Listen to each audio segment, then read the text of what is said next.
Hey, this is Michael Lindsay from Vital MX. We're down at Chaparral Motorsports today. You know, this is a personal problem of being the small guy out there, but when you get on a 450, they're typically oversprung for me, or maybe you're the opposite problem and you're a little big for a 250F. Either way, one of the cheapest ways to make your bike better is just to swap out those springs. We've already shown you how to do a shock, so today we're going to show you the easy way to do a fork without fully tearing it apart. So anybody that doesn't have any experience tearing down suspension probably thinks that when you have to change a fork spring, it requires draining the oil and really getting down into it. Anybody that's played around with the fork though knows there's a quick and easier way about it, and that's what we're going to show you today. Whether you just want to do it in your garage or even at the track because you're testing, there is a way to pop this apart and keep all the oil inside of the tubing. So for that, the tools are fairly simple. You'll need an assortment of end wrenches and sockets, a flat blade screwdriver to pop the dust seal and retaining clip. The real special item you'll need, you might be able to get away without a rebound rod retaining clip, which we'll show you where that comes in, but you will need a set of seal drivers appropriate for your tube sizing. First step I recommend is backing out your rebound clicker all the way. Make sure that you already know what your setting is so you can return this later. I know that this fork is 20 clicks out. I'm just going to go ahead and back it all the way off the rest of the way. Now the goal is to get the rebound bolt out of the lug. Now some of these might be tight enough you might have to put your fork in a vise. We've already played with ours and we know that it's loose enough that I can get away with just having my socket here. You can either use an axle or say another socket wrench to hold the axle in place. As I said, we already kind of broke ours loose. As you can see, we're actually doing this in a pretty simple situation. We don't really have a fancy work desk or a suspension bin or anything like that. That's realistically how easy it is to change the fork spring, that you don't need the special area to get away with this. Once this is loosened up all the way, we can now compress the lug and see the rebound rod.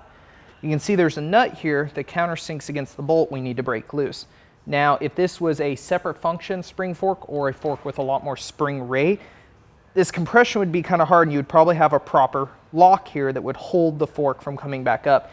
In this case, it's not that bad of a spring rate. We're able to just use the end wrench to lock it.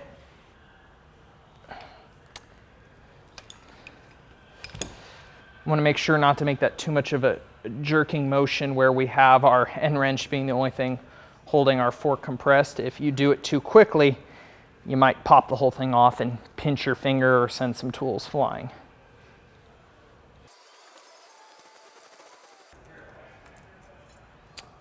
Once you have your rebound bolt free, you want to pull out your rod out so you don't lose it. Now that we have our rebound bolt free from the rod, the only thing really holding the lower tube together is the seals and the retaining clip in between the lower and upper tube in this location. Once we're able to get those out, we're going to be able to take the lower tube off with keeping all the oil inside the upper tube because the cap's still on. That means we're going to be able to pull the fork spring out, swap it, put another one in, and put this all back together. So now we're going to show you how to get the seal and the retaining clip out. This is where your flat blade screwdriver is going to come in handy. You're going to find the edge of the dust seal versus the lower tube here, and you're just going to pry on it just a little bit and try to start getting your screwdriver under the lip.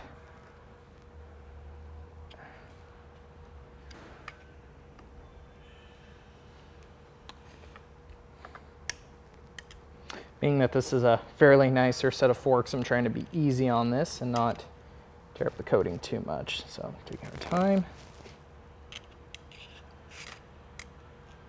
until the dust seal is free. As we can see inside now, there's actually a retaining clip along the inside ridge of this upper tube. That's what's holding the oil seal in. This is very easy to take out. Take your flat blade screwdriver and there will be little lips on the ring for you to grab and pry against. Just like that, our retaining clip is free. So now the only thing holding this together really is the oil seal. So we're going to slide our lower tube up until the bushing has bottomed out against our oil seal, and we're going to give it a little tap.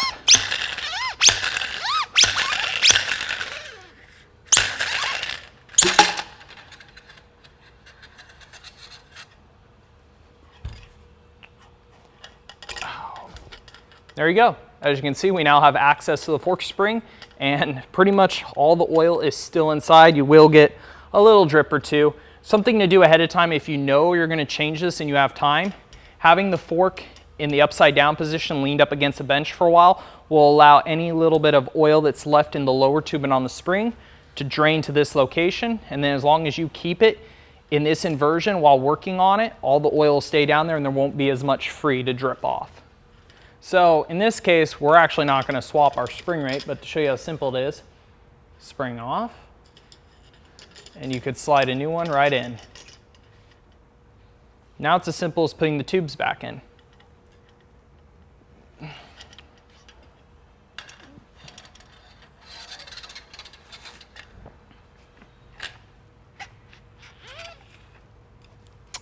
Now this right here, you could do some workaround using screwdrivers or some way to try to press the oil seal back in.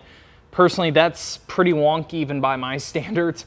So I really prefer using an actual seal driver to do this job properly, because this is a pretty important aspect of the fork. This is what keeps the oil retained and inside. So if you manage to gouge the tube, trying to use a different object, or mess up the oil seal, you're really just gonna cause yourself a lot more pain and suffering for both your wallet and time working on the fork.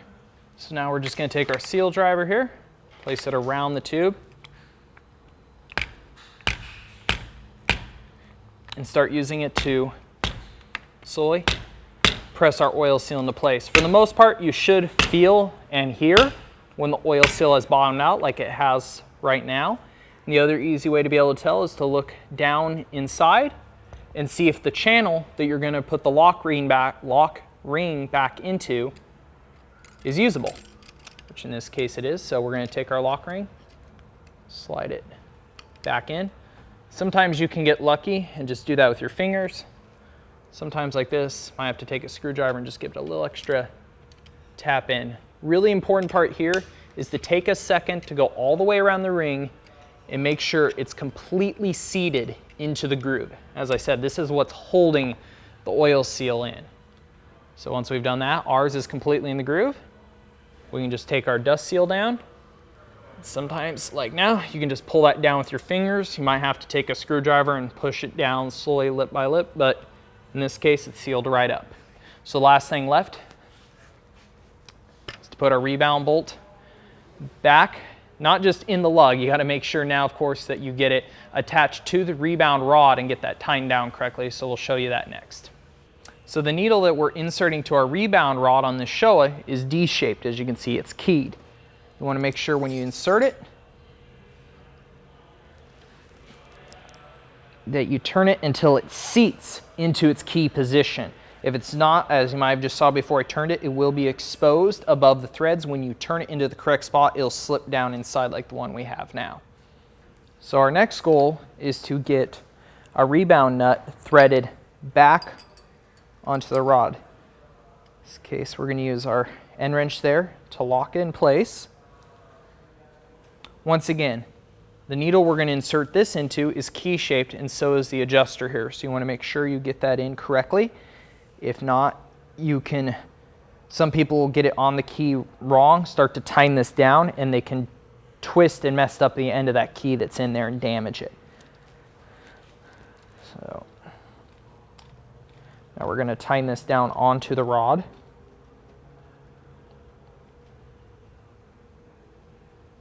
Until it bottoms out. Once it bottoms out and begins to turn the entire rod, switch our end wrench and put it back onto the retaining nut